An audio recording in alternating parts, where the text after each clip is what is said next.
माँ करणी के चरणों में नमन करती हूँ मैं। महाराणा प्रताप जी के चरणों में नमन करती हूँ मैं।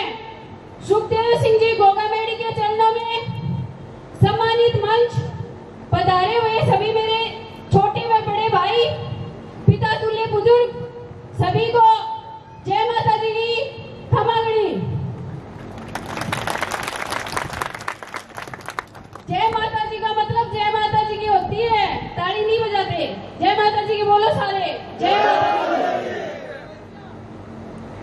जैसा कि मेरे से पूर्व सभी वक्ताओं ने बताया कि आपके दादा पिछली बार यहाँ पर आए और उन्होंने अपने उद्बोधन में कहा कि नेक्स्ट जब भी महाराणा प्रताप जी की जयंती होगी वो कुंभलगढ़ में होगी। तो वो स्वर्णिम पल आज है। आप लोगों ने ये साबित कर दिया, आप लोगों ने ये दिखा दिया कि राष्ट्रीय राजपूत कंडी सेना करना चाहे तो क्या नहीं हो सकता। आज कहीं ना कहीं आपके दादा को ये तो शांति मिली होगी कि उनके जाने के बाद भी आप लोग वैसे के वैसे एक्टिव हैं और वैसे के वैसे कार्य उनके नक्शे कदम पर चल करके कर रहे हैं।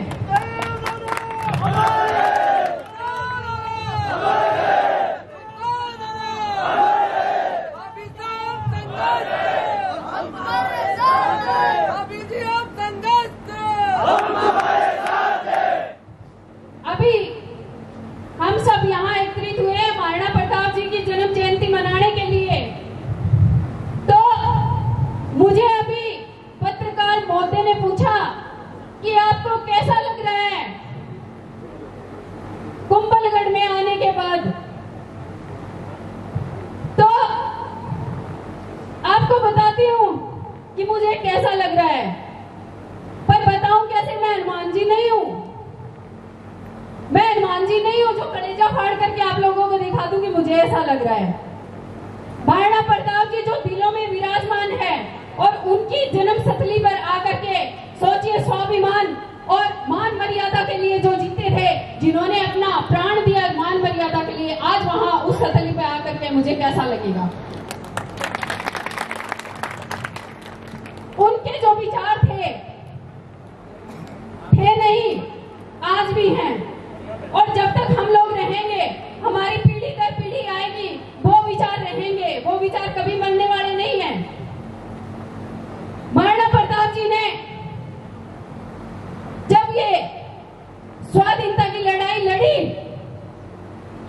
तो वो गढ़ और किलों को छोड़ करके जंगलों में रहने चले गए।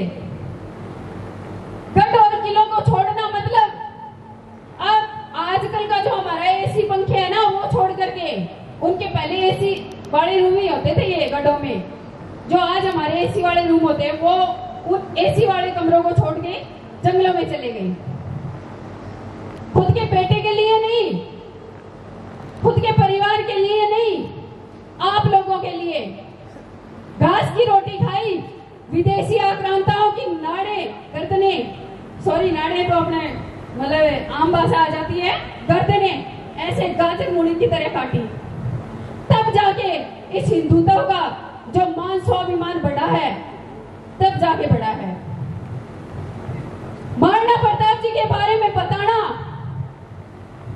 और आप लोगों के सामने प्रेजेंट करना बहुत मुश्किल है। वो महान योद्धा पंक्तियों में बयान नहीं हो सकते, उनको तो महसूस करना पड़ता है। हमारे ऊपर, हम क्षत्रियों के ऊपर एक ब्लेम आता है कि आप लोग छुआछूत ऊंच नीच करते हैं, आता है ना? तो अगर छुआछूत हम लोग करते तो क्या महाराणा प्रताप बिलों के साथ रह करके खाना पीना करते? और क्या गोगा जी महाराज, आपके दादा के गांव से, गोगामेड़ी से गोगा जी महाराज, बच्चू मेघवाल को रखते? तो बताइए हम लोग कहाँ ऊंच नीच भेदभाव रखते हैं? हमने तो सर्व समाज को अपने गले लगाया है। अगर हमारे को गलत प्रेजेंट किया है तो वो सिर्फ और सिर्फ उन भक्ति मूवियों के माध्यम से, जो मूवियां जिनमें गुलशन ग्रोवर हो या अमरीश पुरी हो या कोई और विलन हो, उनके माध्यम से हमें पेश किया गया। हमारा चरित्र दिखाया गया, गलत काम करते हुए क्षत्रियों को दिखाया गया, बहन बेटियों की आबरूओं से खेलते क्षत्रियों को दिखाया गया। बताइए क्या हमारे अंदर ऐसा कोई भी गुण है? नहीं है ना? तो सिनेमा हॉल जब भी ये ऐसी मूवियां, चाहे मां पद्मावती हो चाहे कोई और मूवी हो, ध्यान रखिए और जैसे बंसाली के कान पे बजाया था आपके दादा ने, वैसे बजाते रहिए।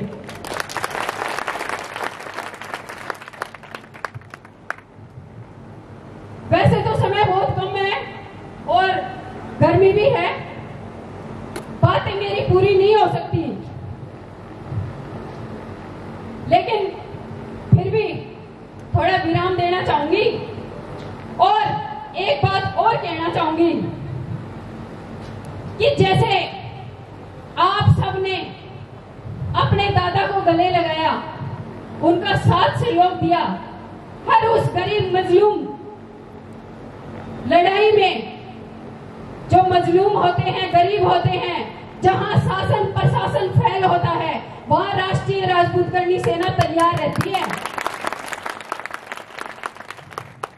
प्रशासन के बहुत से अधिकारी बैठे, माफी चाहती हूँ, आप अपने ऊपर ना लीजिएगा, लेकिन ये सच्चाई है, जहां आप विफल होते हो वहां हमारी राष्ट्रीय राजपूत करनी सेना खड़ी होती है और आगे भी खड़ी होती रहेगी।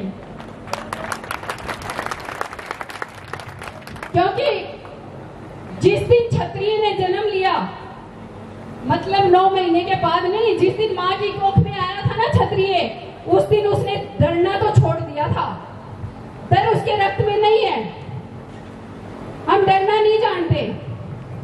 और जब भी कोई युद्ध होता है, युद्ध तो अब कहाँ रहे हैं, लेकिन जब भी कोई प्रताड़ना होती है गरीबों पर, असहायों पर, सबसे प्रथम एक क्षत्रिय जाकर वहां पर अपने कलेजा खड़ा करता है कि आओ, सबसे पहले अगर मारना है तो मुझे मारो। आपने देखा होगा 5 दिसंबर का वो घातक दिन, घातक था वो मेरे समाज के लिए, मेरे गरीब दबे कुचले भाइयों के लिए वो घातक दिन था, जिस दिन सुखदेव सिंह गोगामेडी इस दुनिया में नहीं रहे थे। कुछ गीदड़ों ने घर में आकर के उनका मतलब शिकार करना सीखा था, क्योंकि 2-2 पैसे लेकर साड़े बिकने वाले लोग शिकार नहीं कर सकते, वो बिके हुए लोग 2 टके के लोग आए थे। ऐसे लोगों को आप लोग सबक सिखा सकते हैं। कैसे? आपके दादा ने एक नारा दिया था, शायद आप लोगों को याद होगा, हम सब, जोर से लगाइए, हम सब, हम सब, हम सब। बस ये एक वाला जिस दिन हमारा एक हो गया, तो जैसे आपके दादा कहते थे कि एक जाजम होगी, एक केसरिया झंडा होगा और बैठने वाले मेरे क्षत्रिय भाई होंगे। अगर ये आप लोगों के दिलो दिमाग में आ गया तो गारंटी है आपकी तरफ कोई आंख उठाने वाला नहीं रहेगा। घरों में आना तो बहुत दूर की बात है। अभी एक छोटा सा कार्य मैंने अपने हाथों में लिया है, तो वो आप सबका भी है, मेरा भी है। आप लोगों का साथ सहयोग मुझे चाहिए। 5 दिसंबर को आपके दादा की 8 फुट की मूर्ति लगाने जा रहे हैं गोगामेडी में। 5 दिसंबर को आप सभी को पधारना है। मैं उनको किसी महापुरुष से पीछे नहीं देखती, उनको अग्रिम पंक्ति में देखती हूँ।